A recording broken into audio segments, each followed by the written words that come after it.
Hello everyone. Before this we had done the chapter of history. Now today in social science we will do the chapter of geography, that is chapter number 5, India, Agriculture, Industry and Transportation. Now in this chapter, as you can see, we will do about India's agriculture, industry and transportation. Now here we all know that in India agriculture is the most famous business and it was going on from the history times. So we will read about the agricultural crops, different areas where we have agriculture businesses. Then about industry, that we will do afterwards, that what is industry, what kind of industries are there, and then the transportation, what kind of transportation services we have and what are the uses of transportation. Now let us start with the agriculture in India. Now when we are starting with the agriculture, so obviously there are different types of agriculture which are there in India. So we will talk about the types of agriculture, and first one here is normal or unirrigated agriculture.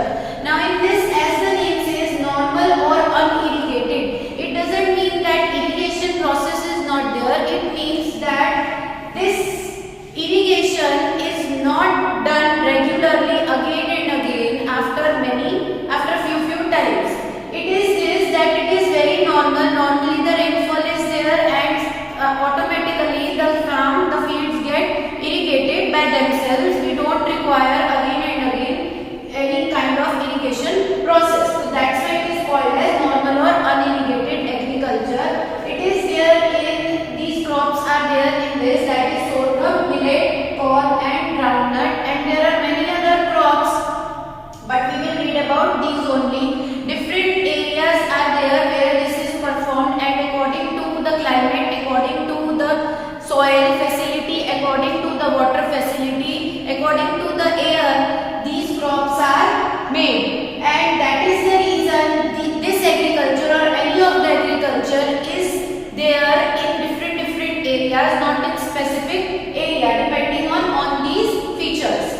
Next is dry farming. Again the name says the farming is dry. Again it doesn't mean that we don't require water.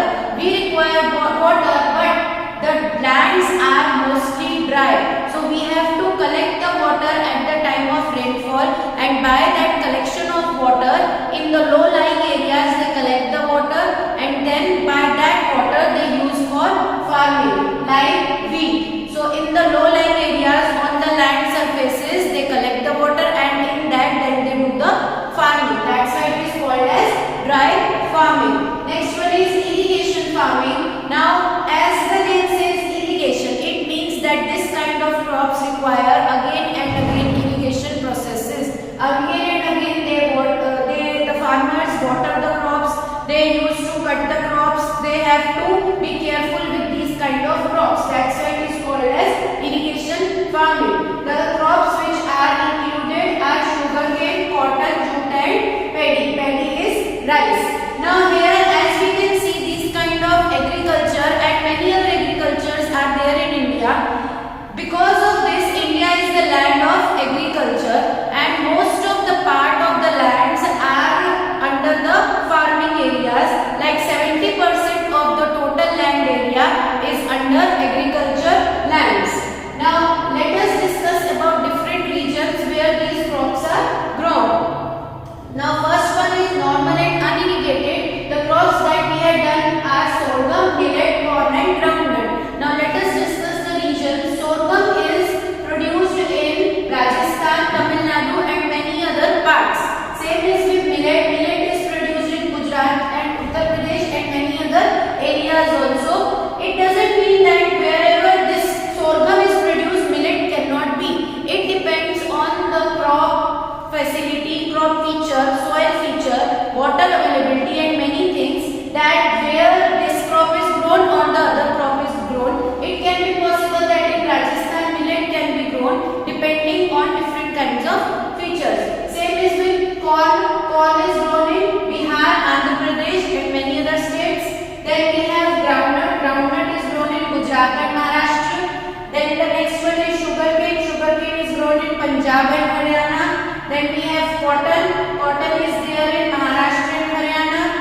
daily life. Then we know about corn.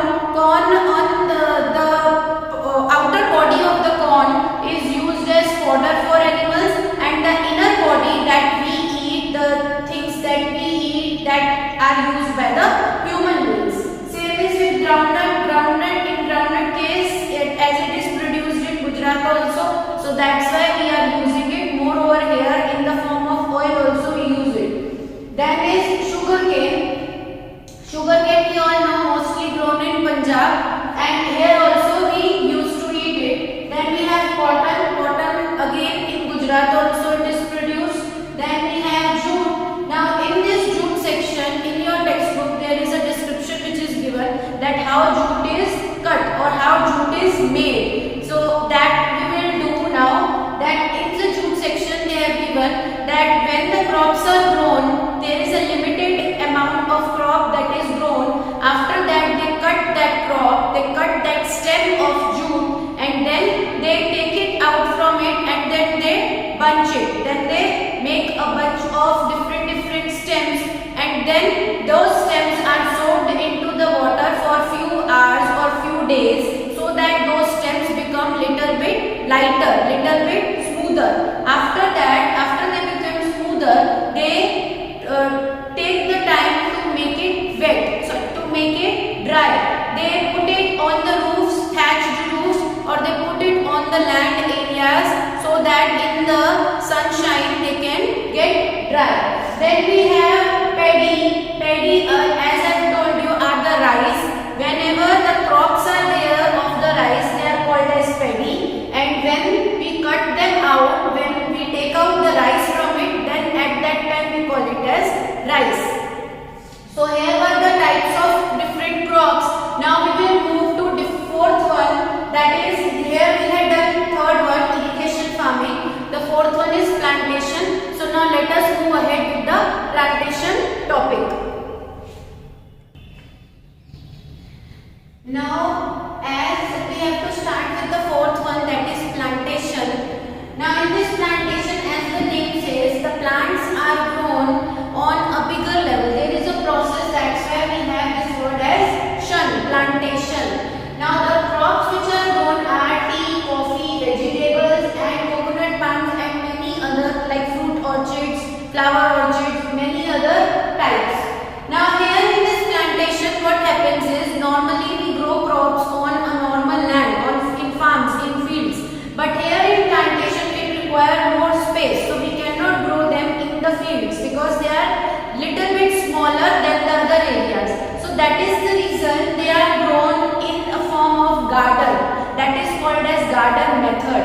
And there should be a full space required for these kind of crops. So wherever there are fields, first that fields are cleared and then we grow them. Like in the mountain areas, there are mountain slopes. There is a slopy land at an angle of 45 degrees. So these crops are grown in those areas because the land is also very much big. First thing. Second thing is, they don't require so much water. If there is water logging, water collection in any area in a normal land, then they will not be grown. So that are the two reasons that why they are grown in the mountainous region. First is bigger land area, and second is they require a slopy land. Whenever there is a slopy land, when rainfall will come, the water will move down directly without any water logging problem. So any kind of farming or any kind of process which is done by garden method, in the gardens we produce crops that are called as plantations. So here are the few crops that I have written, that is tea, which is grown in Assam. Assam is the leading producer of tea in India. Then we have Kerala and many other states again. Same is with coffee. Coffee is grown in Karnataka and Tamil Nadu. Now, as we all know that tea is the most leading producer in India.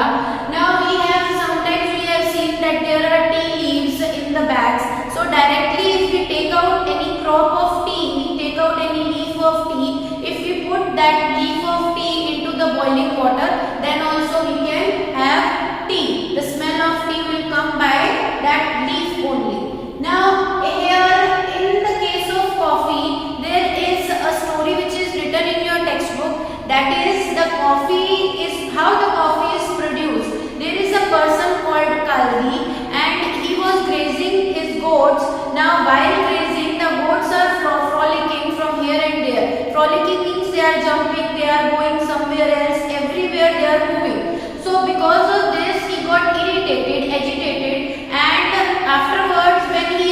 that goats are eating something, any kind of crop nearby. So he also ate that crop, and when he ate, he saw that he felt fresh. He saw that there is a feeling that he is feeling fresh by inside. So that is why he thought that because of the same reason, goats are also feeling the energy. That's why they are frolicking everywhere. So from there, the coffee is produced, and we always say that coffee, while drinking coffee, we always feel refreshed. If we have to wake up at night, we can drink coffee. That is the main reason behind it, and that's why their coffee became famous. Now let us move to the next chapter. Let us move to the next topic, that is irrigation. Now in irrigation, we all know that what is the meaning of irrigation. Irrigation is giving water, having water to different areas.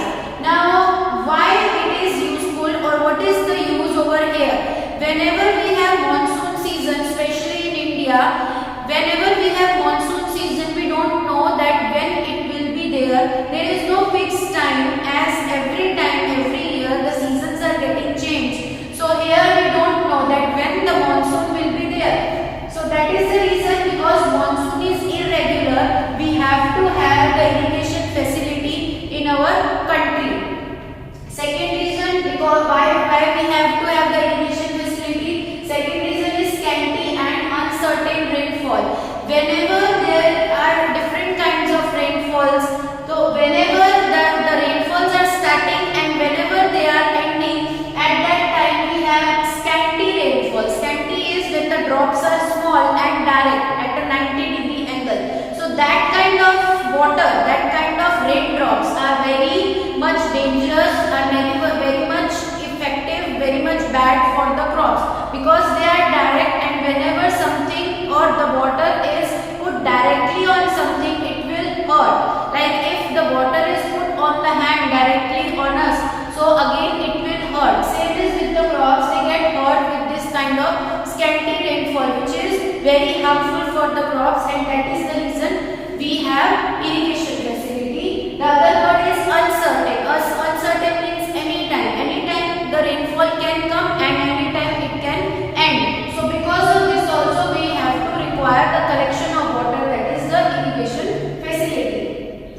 Next one is dams are made because we require irrigation, and because somewhere we have less water, there is a shortage of water, and that is the reason we require irrigation facility, so that if there is anywhere shortage of water, so we can have the water anytime in any of the season. So that is why we require irrigation, and by that these dams are helpful. Next one is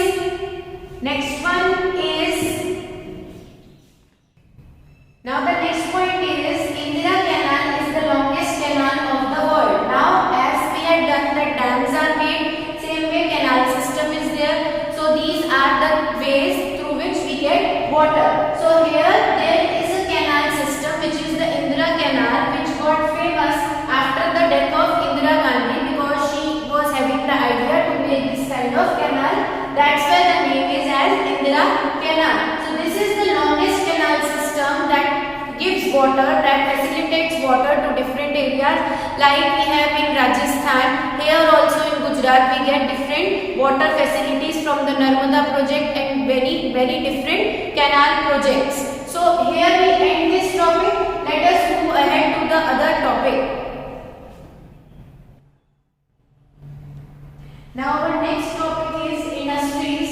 So first let us understand what is an industry. Now before understanding industry, we have to come from the lower to the higher level, that is from the mill. What is the mill? Mill is a kind of area where we have one room, and in that room we have only one or two types of. Let us start with the next topic, that is industries. Now we have different types of industries. Before starting the topic industry, let us first understand the basic things, that is mill. What is a mill? Mill is a small area, a kind of room we can say, in which there are one or two machines, and kind of like we have floor mills. So in that only one or two persons are there working on one or two machines, or can be one even. So that is a smaller part of an industry. Now if we move to the higher level, then it comes a factory. Now factory has different types of people, can be 10 to 15 persons in one factory. Depending on those person, it depends that how many machines should be there, depending again on the product that is being made in a factory. Now when we combine all these kind of factories together, then we form an industry.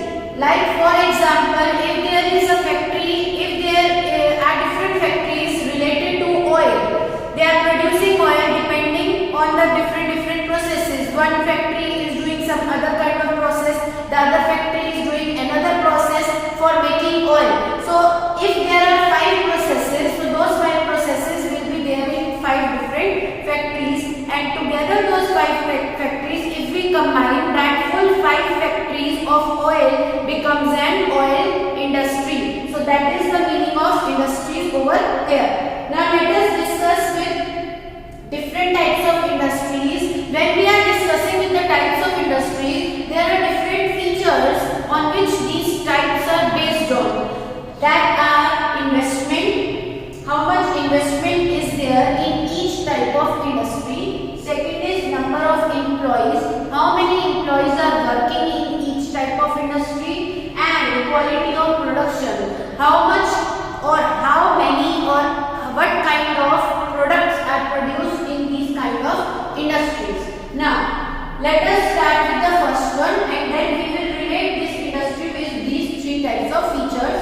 First one is the cottage industry. Cottage, as the name says, cottage means the home, any kind of house, village, where the persons are working in their homes and then they are producing any product. For example, right now at the time of COVID-19, many girls, many ladies have started making masks at their home. So that is one kind of cottage industry that they have made in their homes. Now if 1 or 2 homes are combined for their business, for example, here one lady is working in one home, another lady is working in her another home nearby, so that too can combine, and then we can call it a cottage industry of masks. Same is with sweaters also. Many ladies used to make sweaters at home, so that is also one kind of business that they are doing, that is a cottage industry. Now next one is, let us first relate this cottage industry with these 3. Now investment is very small. They will first see, while making masks, they will see that how much money we have to invest on different things that we require, like clothes they require needle, they require thread. If they want to paint that mask, then they require paints. So that is one kind of investment. So how much it will be there? Number of employees that one lady is doing or many ladies are doing together, so that will be included. They will see that how they will divide the profit, that also will be included in this. Then next one is quality of production. What kind of quality they are, what kind of quality of mass they are giving to each and everyone, and how much they have to produce in one day. So those all things they will see, and then they will decide about their business. So that is the cottage industry. Second one is the small scale industry. Small scale, TV, refrigerator, etc. Now in this industry, there are more employees. Number of employees we will talk. So there are more employees as compared to the cottage industry, can be 10 to 15 workers. Then we have investment, so it will be more than the cottage industry because more number of employees are there, more machines will be there, more number of products will be produced. So there will be more investment. And the third one is quality of production. More quality and much quality and more production will be there. So that's why it is on the bigger level than the cottage industry, that is small scale industry. Next one is the heavy industry. As the name says, heavier than these 2. As the name says, heavy industry is the industry which has more number of investment. Very much investment it requires because it has more factories in it and it has more machines in it. Second thing, more number of employees are there because many big heavy machines are there, more inventories are there, more machines are there, so it will require more number of employees. And the third is quality of production because they are producing on big level, heavy level, so that's why more number of products will be produced proper quality. So here we have heavy industry as cotton, which is there in Ahmedabad and Surat. Here we have cottage industries, and here from the cotton crop they can produce the cotton. Then we have cement industry. Cement is produced by, we have done in chapter 2 that it is produced by mixing bauxite. So many different things are mixed together to form cement. So here it is produced in Bihar and Gujarat. Then we have woolen industry. Woolen is one kind of industry which is also there in cottage, like we have done sweaters. So it is also there in cottage industry, and it is also there in heavy industry. So where woolen is produced, woolen comes from the sheep. So that wool comes from the sheep, and then they make woolen things from it. So that is in Punjab and Gujarat. Sugar is produced from sugarcane, and then it is there in Tamil Nadu and Karnataka. Next is paper. Paper we all know comes from wood, and it is there in West Bengal and Gujarat. Now in paper there are different kinds of papers which are produced. Like we have newspaper, paper which is used in the newspaper. Different papers which are used in other things like currency notes. So depending on paper to paper, the quality of the paper they are produced in different areas. Next is iron and steel industry, that is there in Bihar and Jharkhand. Now in this we have one famous name, that is Jamshedji Tata. Jamshedji Tata was called as the founder or father of the iron and steel industry. Now here why he was called so? Because as the name says Jamshedji Tata, we all know about Tata Groups, Tata and Birla. So their Tata Groups are the industry. Jamshedji Tata had some kind of investment in Tata Groups. So that's why it became famous. Then next one is jute. Jute we had done as the jute crop. So that kind of jute thread is made in Assam and Bihar. Then we have next one as petrochemicals. Now petrochemicals, as the name says, that is made from two different words, that is petro and chemical.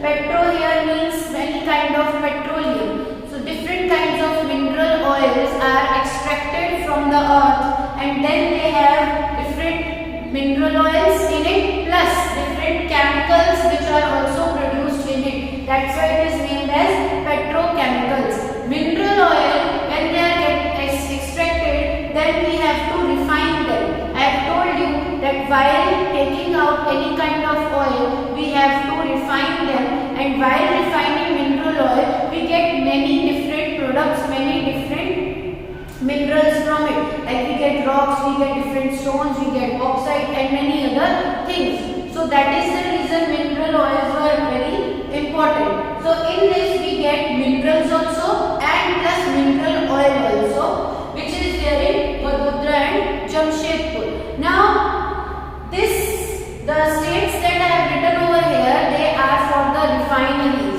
where the oil, after doing each and everything, when the oil is produced, they have to refine it, then they are packed. So here these are the refineries where they are produced. There are different refineries and there are different chemical fertilizer factories. So here the oil is refined and the chemicals which are produced from it, they have the chemical fertilizer factories in which we make different kinds of fertilizers from it. Now this petrochemical industry also include dyeing and pharmaceutical industry. Dyeing industry is the industry where on the clothes we see that different dyes are there which we put on the clothes, the colors. And in pharmaceutical we have medicines, it's the sector of medicines. So in pharmaceutical the medicines also are having chemicals. That's why both of them include chemicals and mineral oil. That's why it is included in the petrochemical. Now the next topic is transportation in India. Now in this transportation, we all know that transportation is the very important means to go from one place to another, is very important to do things, to move something, some goods from one place to another is very important. So that's why we have different types of transportation facility in India. First one are the roadways. We know that roads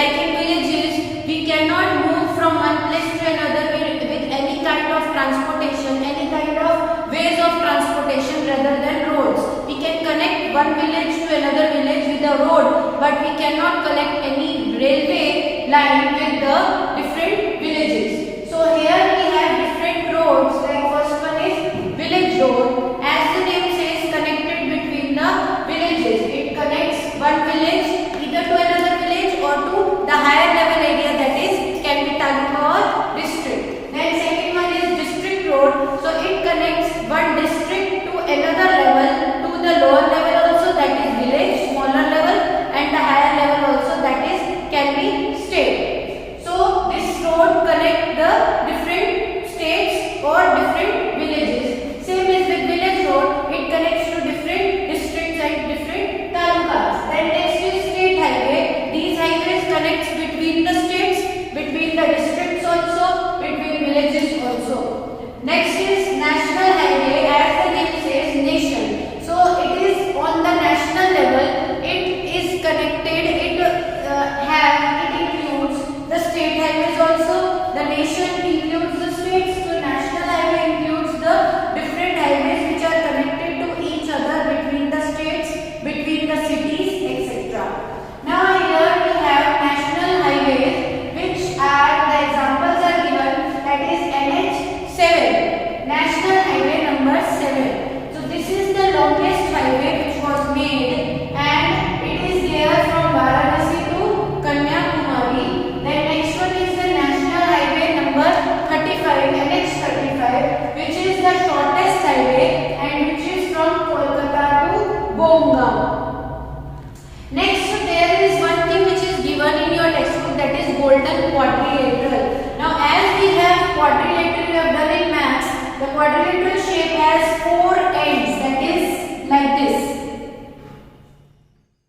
So it has 4 ends. In the same way, this golden quadrilateral is one kind of highway, and this have 4 states that are metropolitan cities or states which it connect with each other, that is Mumbai, Delhi, Kolkata and Chennai. So the big states or cities it connects, and why it is made? So that according to the national highway, if there are some areas which are not reachable, or if there are areas where there is more rush, traffic is there, so that's why we can move from this quadrilateral within few minutes. Next is the railway system, the railways, the next transportation facility that we have. Now where we don't have roads, or where there is a main time gap or more time requires, or it's little bit far away from these areas, there the railway lines are put. Now that is a faster means of transport from moving from one place to the far away place, and transporting goods are also very important in this railway system. If there are heavy goods, we can put into the railways and we can transport them from one place to the far away places. Then the different railway systems are there which are made now. At the time, at the olden days, we have diesel engines. Now we have electric engines. So because of that, these are made faster. The second thing is we have now the metro rails that are there in Delhi and Kolkata. So because of that also they became more faster. Now the next topic we will do is about the different waterways. So let us move. Now in transportation of India, we have next one as waterways. Now this waterways, as the name says, they are there in water, seas, oceans, we have steamer and many other things. Now this is the important and inexpensive mode. Now important we understand, but how it is inexpensive? If we are traveling from on the short place, that is from boats, small boats are there, then it is inexpensive. Otherwise, if we are traveling in steamers, if we are traveling in ships to far away places, then it will be more expensive one, even expensive than airways we can say. So in this case, they are only talking about the small boats that we can travel from one place to nearby places. Then next one is international mode. Now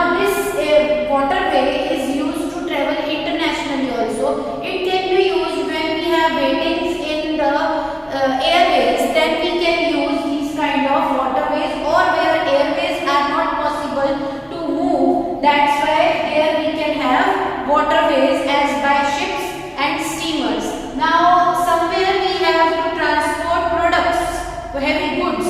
So in that case also ships and steamers are used to transport different goods from one place to another which are far away from there or where they are international ones.